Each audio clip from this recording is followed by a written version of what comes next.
it's so amusing to see the waves go crash down on me and drag me into the sea. Why is it so easy to be so indifferent to me when I wear my heart on my sleeve? Welcome to Skechcraft, the podcast for art, design, and process junkies. I'm Rob Duenas, full-time designer, illustrator, and graphic artist Esquire. This is an unedited podcast, which means there will be cursing from time to time, so please be aware. That said, here we go. Like a willow tree, getting pulled down by gravity. By gravity. By gravity.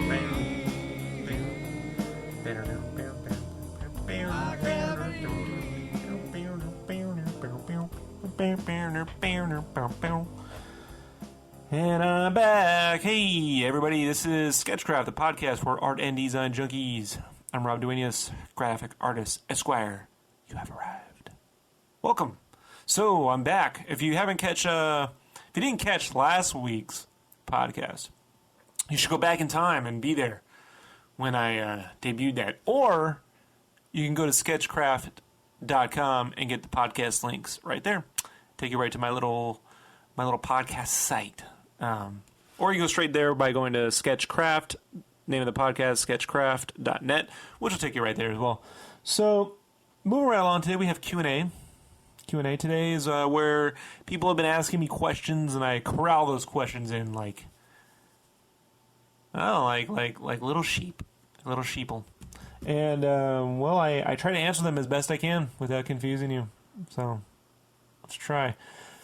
First question comes from DeviantArt. Actually, both these questions come from DeviantArt. DeviantArt rules. So, this is from Ptolemy LS. I don't know. That's Ptolemegs LS. Man. You know, it's always hard to pronounce people's last names. I have a weird last name. But these internet names, just, I hope I don't murder them. Anyhow, Ptol asked me, let me get the exact quote because I wrote a shorthand down here. The exact quote is, there we go. In short, I would like to know, 1, what things he needs to consider while sending in his work for printing, and how can he make the printed work colors look just like the digital version? Apparently, he made some invitations. Ooh. You know, I worked at Kinko's, and wedding invitations of any sort had to be about the worst thing ever. Like, I could think of no other thing there that could be the worst to work on than wedding invitations. Too much stress involved in that. So you were working on some invitations, and the problem he had was he did it the amateur way and only thought what it would look like once printed. But the guys at the printer office, probably Kinko's or something like it, explained to me or him that he had to give additional things in quotation marks, things in the files, like bleed. I was giving them for them to cut it properly and fold it. So they just printed it, and I had to cut and fold it by hand. I see. It didn't fit in the dealio. That's weird. Now they fucked with you. Other stuff I realized, colors look way desaturated in the printed version. I work in monitor RGB color profile mode in Photoshop just because it looks the same as the PNG and JPEG file I export and publish on the net. So these are some pretty basic things here. You all should know, actually, if you don't. Let's start with the very basics. 1, never make invitations, okay? That's first. But 2, if you're broke and you need the money to make invitations, or you work at a place like Kinko's and they force you to, because they pay you, and you need money. Again, the money. If you're forced to, and you run into a situation where you have to print your work, then you should know some very helpful things. 1, most printers only need an RGB file. However, that doesn't mean you should just work exclusively in RGB. Let me tell you how I work. And you are welcome to follow how I work. And if that works for you, great. If not, adjust. And I'll give you some tips to adjust. How I work in Photoshop is I work in RGB, but I preview in CMYK. And the CMYK is built to my own color profile. If you go to, this is not an exact tutorial, it's off the top of my head, but in your color settings, there's a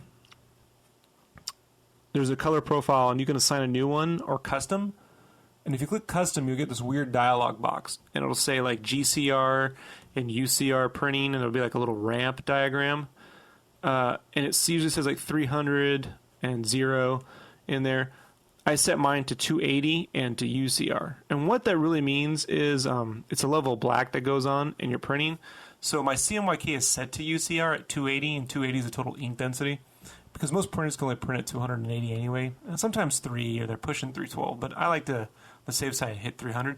But what I do, right, is I work in RGB and preview in CMYK. You can just use the raw swap file in Photoshop for your CMYK. Just hit Control Y when you work, and you'll be able to see what colors you're probably actually going to get when things print. If it doesn't look as saturated to you, then you're working with too many saturated colors. Because frankly, things are quite bright. Like when you look around you and you see all this nifty packaging, it looks pretty good, right? Well, if you saw those raw files, maybe you wouldn't think so. So you're just sort of like, your mind's sort of accustomed to looking at things a certain way. But that doesn't mean that you're doing it right, or that that's the correct way to see them. So, case in point, I work in RGB while previewing in CMYK. When I'm ready to go to print, right, for color only, right, when I'm ready to go to print, I then convert my file, I flatten it, convert that file to CMYK. Sometimes the colors will shift. Reds will become orangish, usually, right, and blues will become purplish. I'll go into levels, and there's the color hue box, and you can select red, yellow, blue from there. I usually shift the red to left. It's like -5 or 8 points. And I'll hit saturation on the yellow up by like 5. And sometimes I have to shift the blue over left or right if I want the blues to be more blue or more purple. And then I set the ink density to black. Now that's what I do. I mean, to 100% black. So that's a whole other process. It's really hard to describe. What I recommend you do, right, is that you at least work on RGB, you preview in CMYK, save the file in CMYK. Now, check with your printer and ask them if they prefer their files in CMYK or RGB.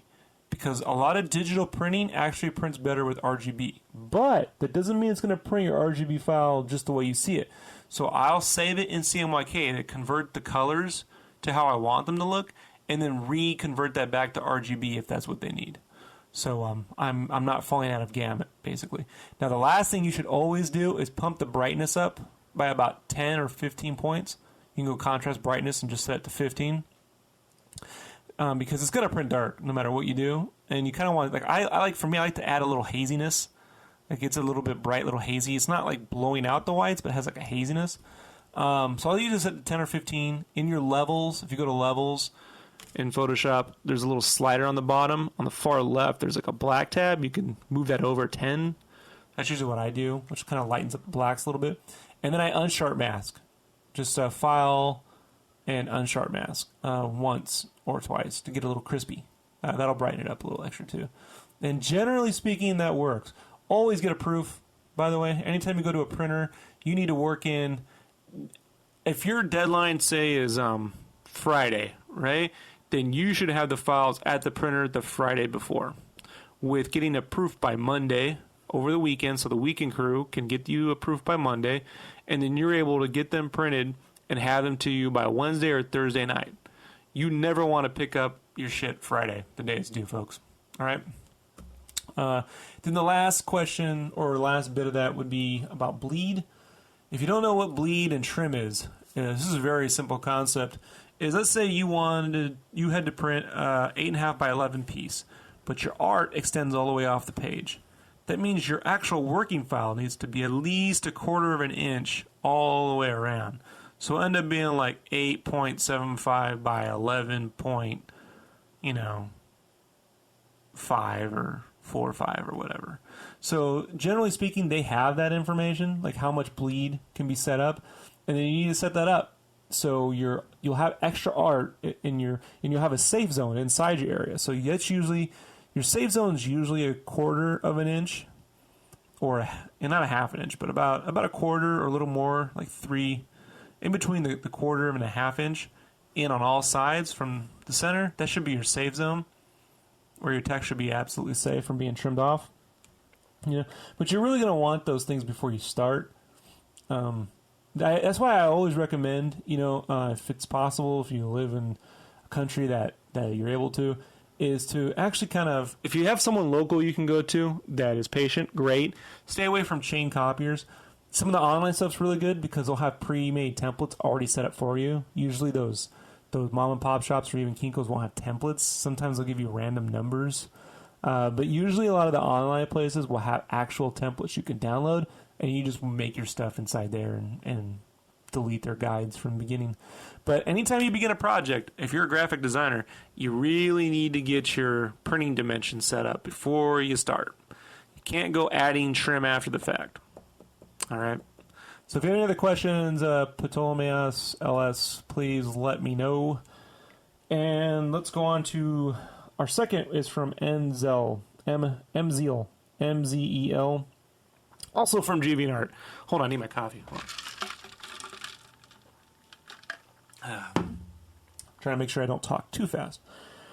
So Mzel asks how to go about designing IPs for companies, specifically at like my day job, which is t-shirts. So my day job right now is graphic design for men's and boys t-shirts and mass apparel. Right now I work with I'm working on we do a lot of Marvel stuff, so like Avengers movie, Iron Man 3 I'm working on right now. Those kinds of t-shirts, you go to Walmart, you see them there. Target, you see them there. Those right there. Star Wars, things like that. So, but how do you go about designing for intellectual property? So, this ought to be fun. Okay, first off, all that stuff you see on the internet, like Threadless, right? Or even a lot of the Mighty Fine stuff, if it has some random Minecraft character running around, generally speaking, you got to ignore all that crap. It has internet t-shirts. Mass market t-shirts are maybe not as fun. There's two kinds of things. You have mass market and specialty, right? And so I would put Threadless, a lot of that really like artistic stuff, in specialty market. So that's online sales, Urban Outfitters, some Hot Topic, things like that, Aeropostale.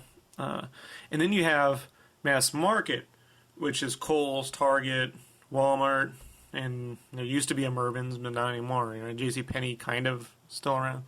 So mostly Walmart and Target right now, and some Kohl's.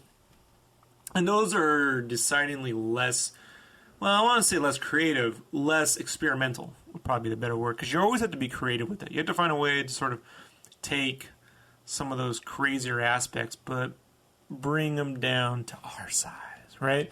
Bring them down to our level. The first thing I'll say is this, is as a graphic designer, you will probably be given a style guide.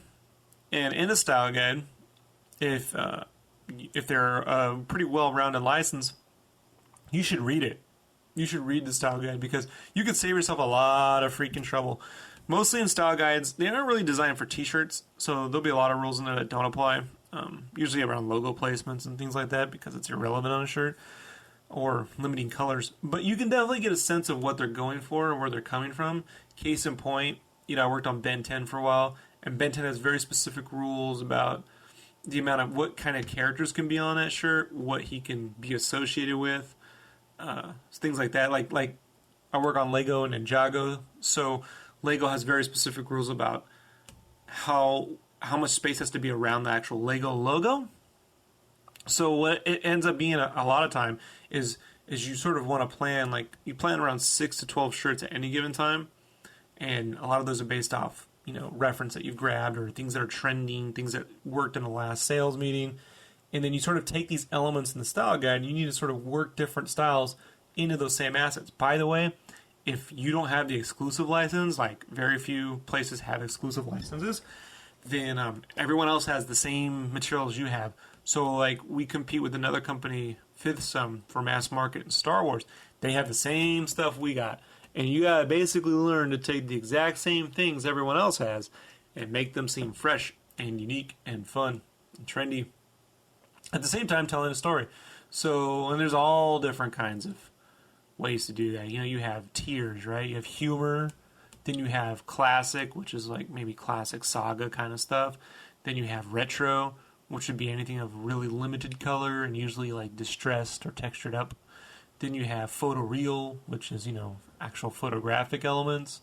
Then you have trend, which can be from pixels. It can be iCods, which is like an Aztec look. It can be costume tees is another section. You have specialty techniques, so things that are really driven around scratch and sniff, things that are driven around specific bodies. There can be wovens, there can be doublers, there can be hoodies, there can be capes and tees, there can be caps, there can be, like, I mean, this goes on and on and on and on. And you're constantly, like, designing this thing over and over again. It's a big Rubik's Cube. So some of the basic tips for myself that I use when I design is, one, I tend to flip between two shirt colors when I work. I'll pick a light and a dark. Always preferable, like, I'll try to work in black and white when I'm working, but it's kind of irrelevant if you have a color-specific character. Like, if I have Spider-Man, I mean, obviously I can work on a white and black, and that's great from a value standpoint, but then I put him on a red shirt, and, you know, you got to be careful if you don't want him to bleed into the red shirt. So I try to find, you know, generally the color that I know they're going to roll with, and then an alternate color on an alternate scale. And then I'll usually make two different versions of it, planning for that light and dark value, because they're always going to change color. No matter what color you put it on, they're going to change it. Two, I try to think about the focal point. Very few places I do think about focal point. It's mostly like a gimmick, like how am I going to see? They'll say you need to see the shirt from across the room. I sort of feel like no one buys a shirt from across the room. They still go up and look. But I think that, you know, a shirt done right invokes an attitude, and it invokes like a feeling rather than just a bunch of crap on there. So I sort of feel like it shouldn't have to have a slogan to be funny. It should inherently be funny. But if it's going to be the words, right, that are funny. Like, okay, here's a shirt I did this week. It's just 3 Marvel characters. Captain America, Spider-Man swinging, and Iron Man running, right? In a row, like horizontally, coming at you. Not inherently funny. The tagline is proceed to party. Now, proceed to party, this is like a college drinking shirt, in my opinion. Like, this is how I perceive it. Because it's like young men's humor. So I do proceed to party. Immediately I'm thinking college, so it's a collegiate or a sans serif font. And then the focal point is more the words and the characters. So the characters are tonal. And then I designed that on sort of a heather body, which is a neutral gray. And then, like, since the lines were blue, I did it on like a green alternate or a white alternate, depending on which way they wanted to go with value. I also could have flipped the color of the text into a completely separate colorway for a darker shirt. So, like, I could have flipped it and done completely neutral colors on a black shirt. Would have been too difficult. But in that case, the verbiage is sort of the point, not the characters. If the character's the point, not the verbiage, then you kind of want to work that in. The worst thing you could sort of do in t-shirts or designing for intellectual properties is to sort of just grab some stuff in Photoshop and keep clicking till something works, right? You'll see these, like, with graphic designers, like, well, I'll take a splatter and I'll move this over here, and eventually randomly magic will just sort of appear and I'll get lucky.